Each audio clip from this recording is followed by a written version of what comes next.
안녕하세요. 저도 올해 불혹의 나이가 되는 40살의 남자입니다. 저는 지금으로부터 약 1년 전 이혼을 했습니다. 그 과정이 정말 어떤 이혼 과정보다 힘들었습니다. 제게 이렇게 말도 안 되는 일이 어떻게 일어날 수 있는지 의아했어요. 이번 일을 겪고 나서 정말 세상에 믿을 놈 하나 없다고 다시 한번 깨닫게 되었던 것 같아요.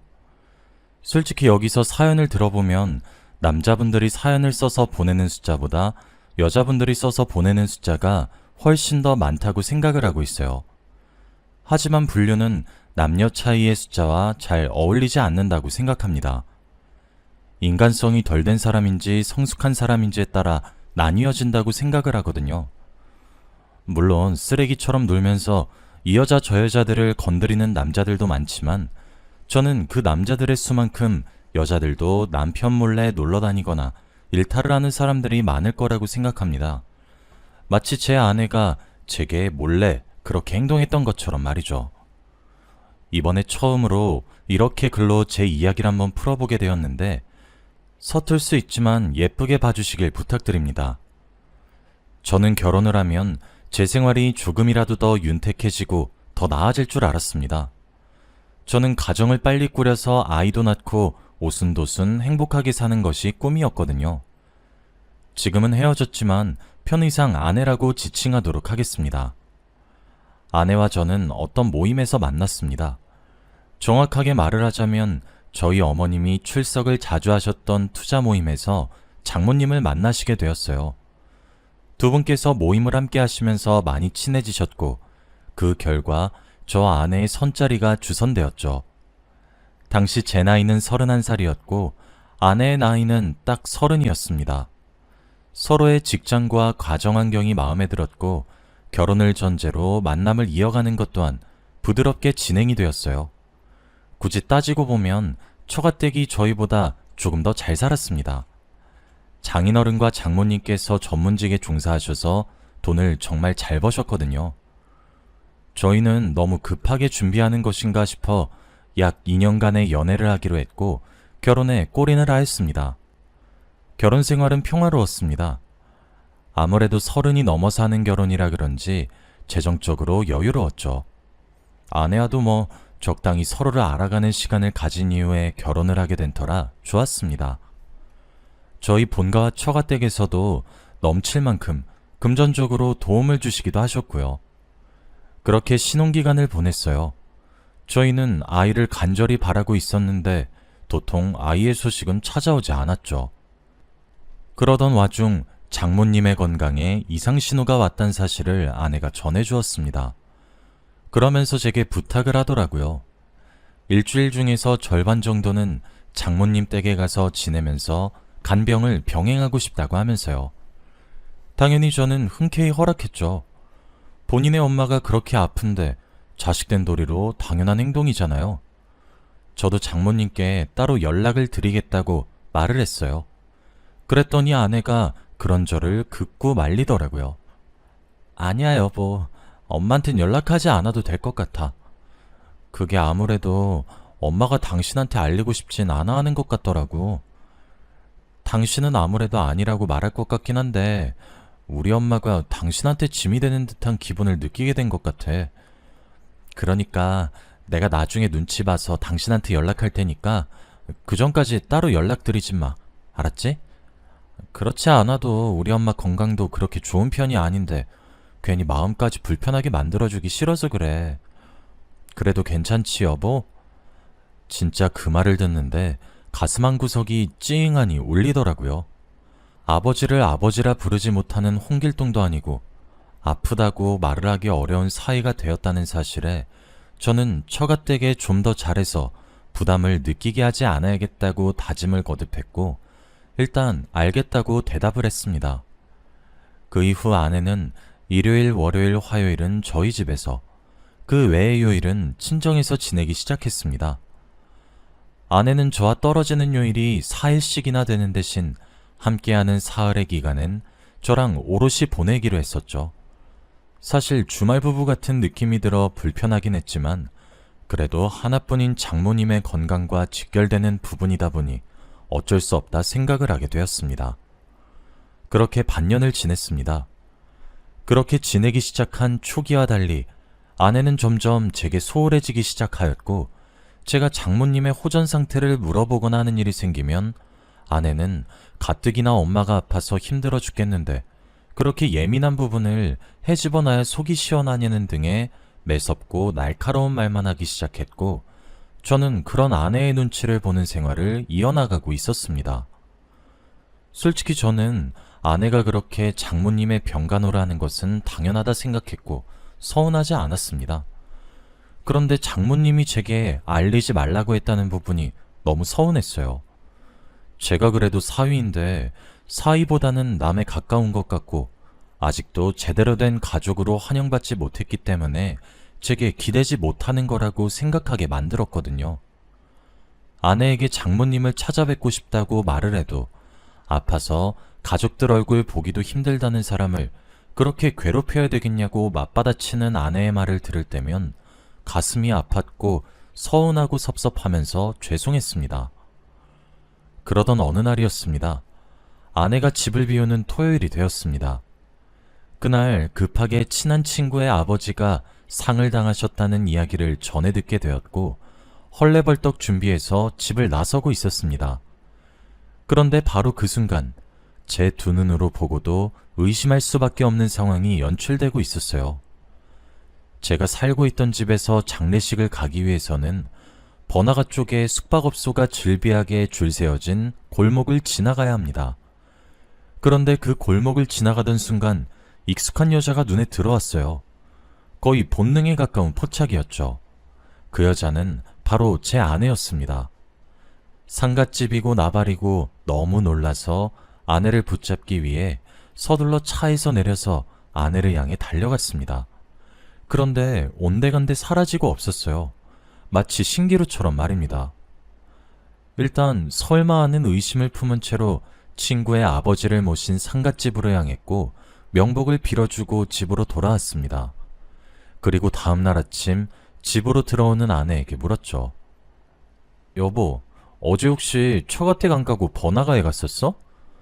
제 질문에 아내의 눈썹이 잠시 꿈틀거리는 듯 싶더니 여보, 진짜 제발 사람 짜증나게 좀 하지 마. 진짜 가뜩이나 피곤해서 죽을 것 같은데 수고했다고 말하면서 고생했다 한마디 건네지 못할 망정 사람 짜증나게 대체 왜 그러는 거야? 진짜 적당히 좀 해. 불같이 예민하게 화를 내는 아내의 태도를 보면서 저는 본능적으로 수상함을 감지했습니다. 평소와 별 다를 바 없이 예민하기는 했지만 뭔가 모션이 더욱 크게 느껴졌었거든요. 여자의 직감은 무시하지 못한다는 우스갯소리가 있죠. 남자의 직감도 마찬가지입니다. 동물적이고 본능적인 감각에 가까운 거죠. 아무런 티도 내지 않고 미안하다고 사과를 하며 아내를 대충 달랜 후 아내가 장모님을 간병하러 가는 수요일을 기다렸습니다. 그리고 저는 수요일에 퇴근을 하며 처가댁을 찾아갔어요. 띵동 누른 초인종 소리에 장서방, 이게 얼마만인가? 왜 그동안 연락도 없더니 무슨 일이야? 하면서 버선발로 저를 맞아주신 장모님의 얼굴엔 병색이 전혀 보이지 않았습니다. 이런 말을 해도 될지는 모르겠지만 저는 장모님이 정말 많이 아프길 바랬습니다. 제 아내가 설마 자신을 배 아파 낳아주신 부모를 팔았던 사실은 아니길 바라면서 말이에요.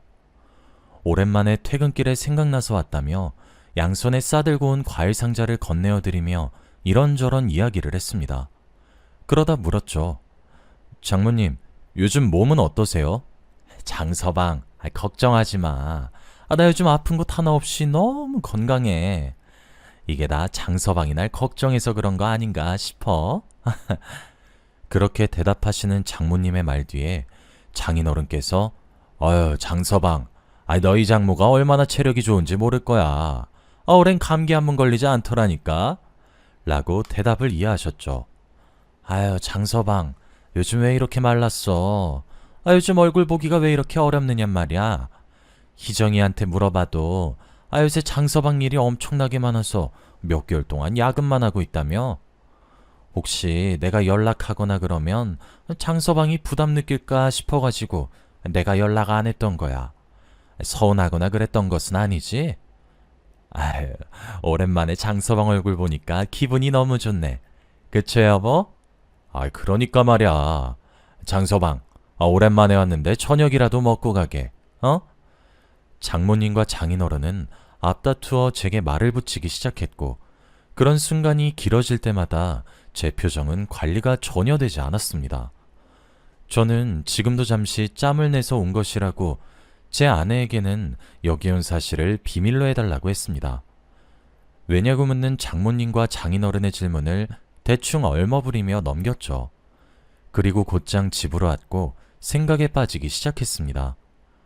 생각의 결과 회사에 휴가를 내기로 결정했고 내일 잠시 짬을 내어 아내와의 만남을 가진 이후 끝까지 미행을 하기로 했죠.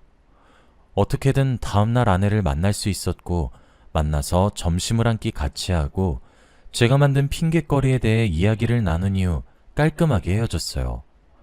아내에겐 장모님 밑으로 들어가는 돈이 부족하면 제게 언제든지 말을 하라고 호언장담을 하면서 말이에요. 그리고 전 아내의 뒤를 그대로 쫓아갔습니다. 아내의 뒤를 쫓아갔는데 아내의 행선지는 예상외로 저희가 살고 있는 아파트 단지였습니다. 저는 속으로 한숨을 돌리며 잘못 생각했다고 생각하던 바로 그 순간이었습니다. 아내가 운전하던 차가 주차장에 부드럽게 멈춰섰고 아내가 내렸습니다. 그런데 그 차에는 20대 초반으로 보이는 청년 하나가 동승을 하고 있었어요. 아마 제가 아내의 뒤를 쫓기까지 조금의 시간이 걸렸던 그 사이에 동승을 했나 보더라고요.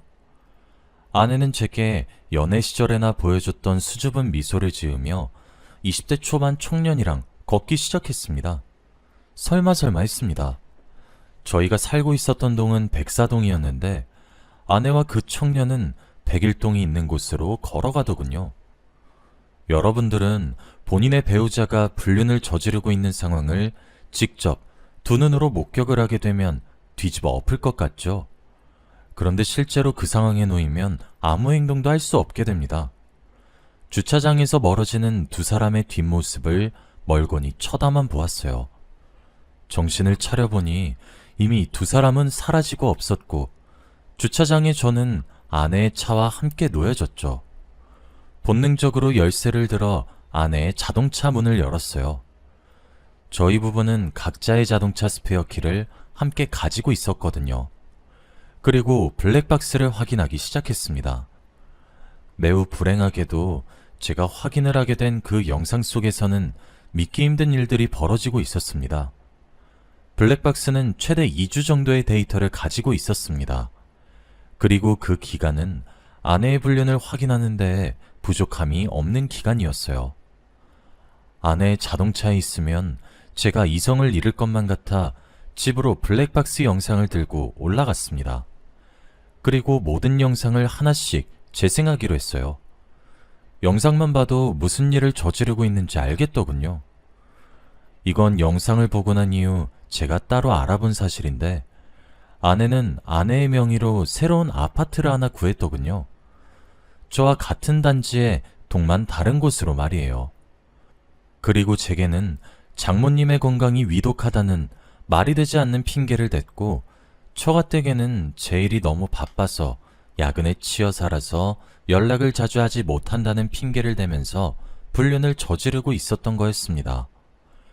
문득 서재에 있는 컴퓨터에 아내의 공인인증서가 저장되어 있다는 사실이 생각나더라고요. 저는 컴퓨터를 켜서 아내의 공인인증서로 로그인을 했습니다. 그 결과 매달 300만 원씩 강찬영이라는 사람의 계좌로 돈을 보내오고 있었더군요. 그날은 뜬 눈으로 밤을 지새우면서 이 일을 어떻게 헤쳐나가야 하는 건지 전 정말 모르겠더군요. 그리고 그 시간은 짧은 시간이었지만 제가 결정을 내리기까지 충분한 시간이었습니다. 저는 위로 누나가 한 명 있어요. 적으로 만나면 정말 힘들겠지만 제 편일 때는 세상 그 누구보다 든든한 사람인 누나죠. 저는 누나에게 만나자고 요청했고 누나를 만나 모든 이야기의 전말을 말해주었습니다. 당연히 누나는 분노했습니다. 저의 누나의 절친인 미연이 누나가 있는데 그 누나가 이혼 전문 변호사입니다. 저도 어린 시절부터 미연이 누나를 알고 지냈어가지고 저와도 친한 사이인 편이죠. 누나는 바로 미연이 누나에게 이 사실을 알리고 이혼 소송을 준비하자고 얘기를 했고 저도 알겠다고 했습니다. 솔직히 정말 아내가 단 한순간의 바람이었다면 실수였다고 합리화하면서 넘어갔을 것 같기도 합니다. 그런데 나이도 한참 어린 20대 초반의 어린 남자한테 빠져 가정을 등한시하고 제 부모를 팔아가면서 거짓말을 일삼고 그리고 무엇보다 같은 브랜드 같은 단지의 아파트를 구매해서 두 집 살림을 하고 있었다는 사실 하나가 정말 너무나도 용서가 되질 않았습니다. 미연이 누나에게 모든 내용을 알렸고 미연이 누나는 힘들겠지만 티를 내지 않으면서 좀 더 많은 증거를 확보해야 한다고 했어요. 블랙박스 영상과 거래 내역 정도만으로는 증거가 부족하다고 하면서 말이에요. 그 말에 저희 누나가 그러더라고요. 그 두 집 살림을 하고 있는 집 주소를 아냐고 말이에요. 안다고 대답했더니 누나는 일어나라고 하더군요. 저는 이혼을 결심하기로 하고 난 뒤 회사에 휴가를 낸 상태였고 저희 누나는 프리랜서라 시간이 여유로운 상태였어요. 마침 시계를 보니 아내는 일을 하러 나갔을 시간이더군요. 저는 앞장서서 누나와 함께 아내가 두 집 살림을 하고 있는 집 주소로 향했습니다. 누나는 카메라를 켜서 촬영을 하기 시작했고 저는 누나가 촬영을 시작하는 것을 확인하고 초인종을 눌렀습니다. 참, 머리에 새파랗게 피도 안 말랐을 정도로 앳된 목소리가 누구시냐고 묻더니 이내 문을 열더군요. 곱상하게 생긴 얼굴을 보니 그동안 잔잔하게 감성을 다독이며 이성을 유지하고 있었는데 순식간에 머리에 열이 몰리면서 머리에 뚜껑이 열리기 시작했습니다.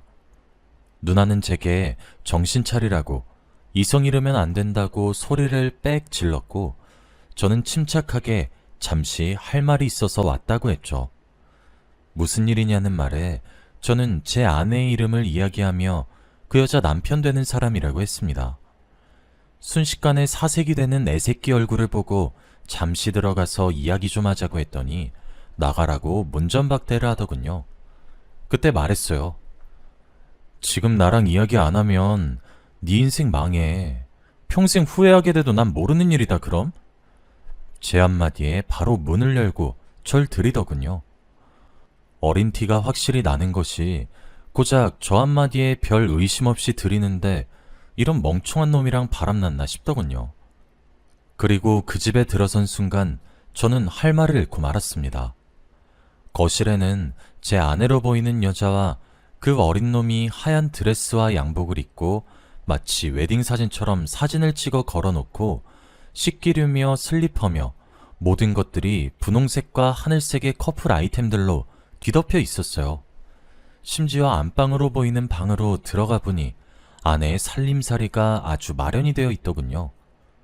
옷부터 화장품까지 없는 것이 없었고 울분이 터질 수밖에 없었습니다. 거실에 앉은 제게 무릎을 꿇으며 한 번만 봐달라고 자신이 잘못했다고 시인하는 것까지 누나는 촬영을 마쳤고 저는 그놈 몰래 녹취를 시작했습니다. 언제부터 만났는지, 내가 누구인지 알고 있는지, 유부녀인 것을 알고 만난 것인지 등등을 물었죠. 어린 놈이 멍청하게 제가 솔직하게 말하면 봐준 듯한 뉘앙스를 풍기자 구구절절 솔직하게 시인하더라고요. 그렇게 증거를 확보했고 그 집을 떠났습니다. 그놈이 제 아내에게 불이 나게 제가 다녀갔다는 소식을 알렸는지 아내로부터 연락이 오더군요. 저는 더 이상 연락을 받지 않았고 변호사를 통해 이야기를 하라는 말만 반복했어요. 미연이 누나가 그러더군요. 아내는 이혼을 원하지 않는다고 말이에요. 정말 기가 막히는 노릇이지 않나요? 저는 그 말을 듣고 미연이 누나 앞에서 주책맞게 눈물을 줄줄 흘리면서 말했어요. 법정 위자료로도 제가 받은 상처가 부족하고 정말 화가 나고 분이 안 풀린다고요. 그걸로는 제게 위로가 하나도 되지 않는다고 정말 인생 망하게 하고 싶은데 법의 처벌이 왜 이렇게 솜방망이 같냐고요. 미연이 누나가 그러더군요. 본인의 의뢰인에게 권하지 않는 방법이지만 금전적으로 힘들게 하고 싶으면 합의이혼으로 위자료를 받아낼 수 있다고요. 그렇게 저는 새파랗게 어린 놈과 아내에게 불륜의 증거를 당신들의 부모들에게 보내서 모든 사실을 알게 할 것이고, 아내의 사회적 지위는 물론 어린 놈 너의 찬란한 미래를 내가 반드시 부숴주겠다고 협박했습니다. 알고 보니 어린 놈 그 자식은 연예인을 지망하고 있던 연습생이었고, 술집에서 일을 하다 제 아내의 눈에 띈 케이스였어요. 아내는 두 손 모아서 두 번 다시 이렇게 살지 않겠다고 싹싹 빌었으나 전 용서하지 않았습니다. 결론적으로는 그 연예인 지망생에게 합의금 1억을 불렀습니다. 당연히 그 나이 때에 마련하지 못하는 금액이었죠. 상간자 판결문을 가질 것인지 합의금을 마련할 것인지 둘 중 하나를 고르라고 했더니 결국 본가 부모님께 손을 빌려 1억이란 돈을 맞춰왔더군요. 그리고 제 아내는 두 집 살림을 했던 그 집과 저희의 신혼집을 제 명의로 바꾸고 자신이 타고 다니던 차까지 제 명의로 바꾸게 한 다음 조용히 이혼을 했습니다. 처가댁에는 아내가 성격 차이로 이혼을 했다고 뭐 알아서 둘러댔겠거니 싶었습니다. 지금 그렇게 저는 자유로운 몸이 되었습니다. 세상을 살아가면서 이제 제가 또다시 사람을 믿을 수 있을지 모르겠어요. 저는 지금이 되어서야 겨우 모든 정리를 할 수 있었고 상처를 털어내게 되었습니다. 여러분들도 항상 조심하도록 하시길 바라며 이 글을 마치겠습니다. 제가 인생의 제 2막을 다시 잘 살아갈 수 있도록 응원해 주시길 바래요.